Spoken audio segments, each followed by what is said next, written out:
8 minutes past 8 o'clock, and welcome back. It's Election Day, taking your phone calls. Glad to hear that the polls have been packed this morning. Not so glad to hear that apparently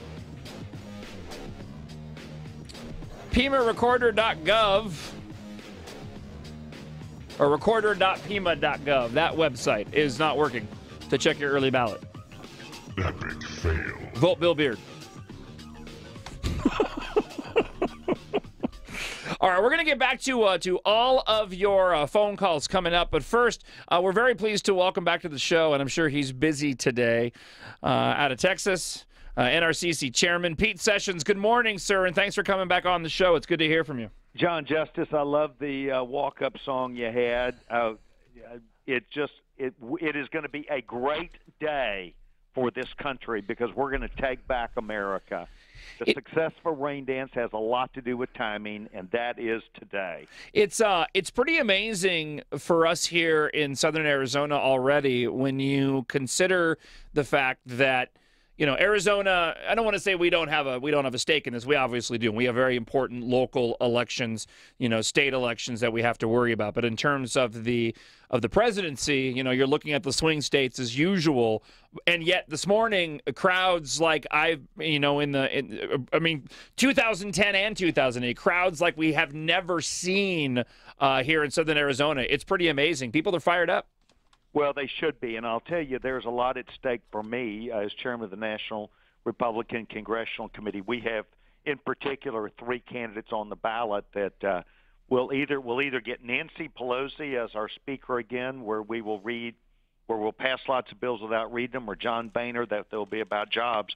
Jonathan Patton, Martha McSally, and Vernon Parker are all on the ballots one way or another of Arizona, central and southern Arizona. And we need a big Republican turnout today. There's no question about it. What do you make of, everything anecdotally, you know, all the momentum and the enthusiasm, you know, points towards a big Romney win today. But you can't discount the way the polls have been looking. They obviously tightened up over the weekend. We've got just a lot of ties across the board. But what do you make it in terms of this election? And, you know, just kind of crystal ball it for me. What do you think it all means? Do you think the media has underestimated the undercurrent of the voters?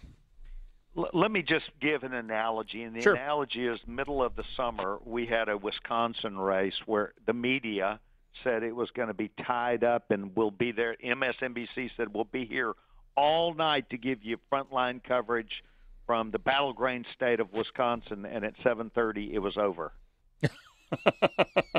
Yeah, that's a good point. I'm under the impression, Pete Sessions, that I know everybody's talking about Ohio. I think the headline's going to be, apart from a Romney win, I don't think Ohio's going to be close. And I could be going out on a limb, like I said. If I'm wrong, then I'm just a talk show host out of Tucson. If I'm right, then I'm a genius.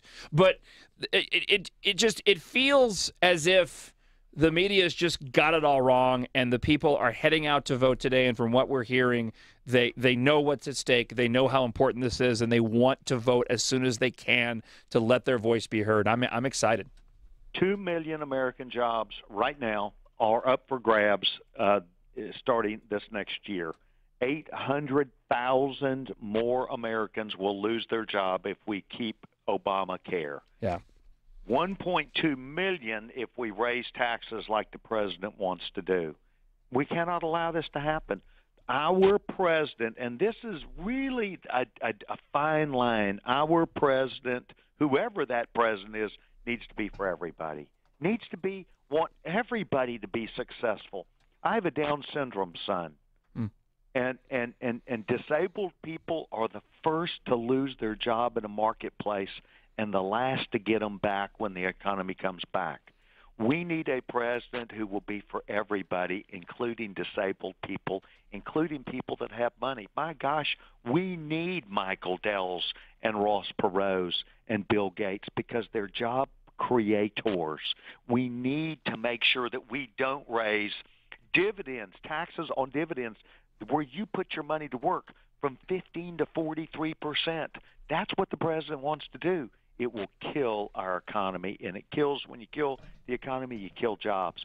Mitt Romney, one of the first things he'll do is what the president couldn't do, 20,000 jobs for Keystone Pipeline. Those may not be Washington jobs. They may not be union jobs, but he ought to be, the president, whoever it is, ought to be for everybody.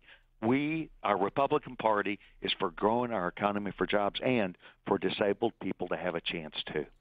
I want to go to the phones, and joining us, NRCC Chairman Pete Sessions, and we'll talk to Michael. Good morning, Michael. Welcome to the John Justice Show, and you're also on with Pete Sessions.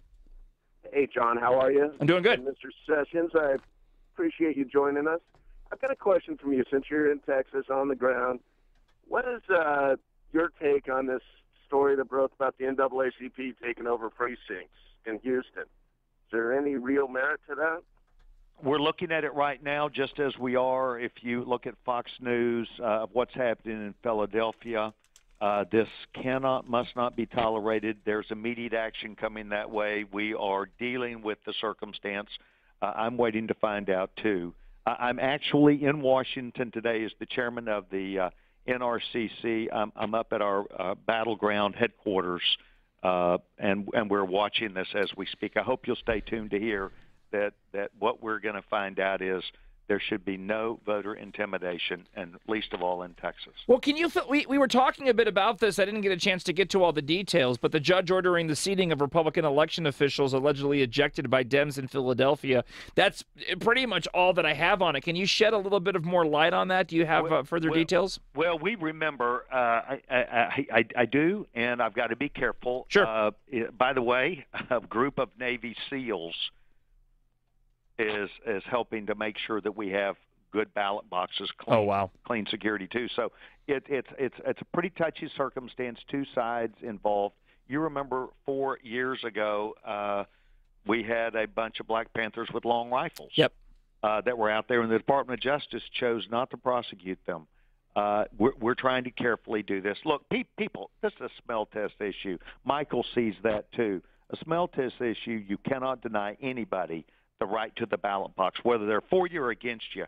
Voter intimidation will not be tolerated. The NRCC is hard on this right now. Our legal counsel's on the phone. Our executive director, Guy Harrison, is on this too, and we're paying attention.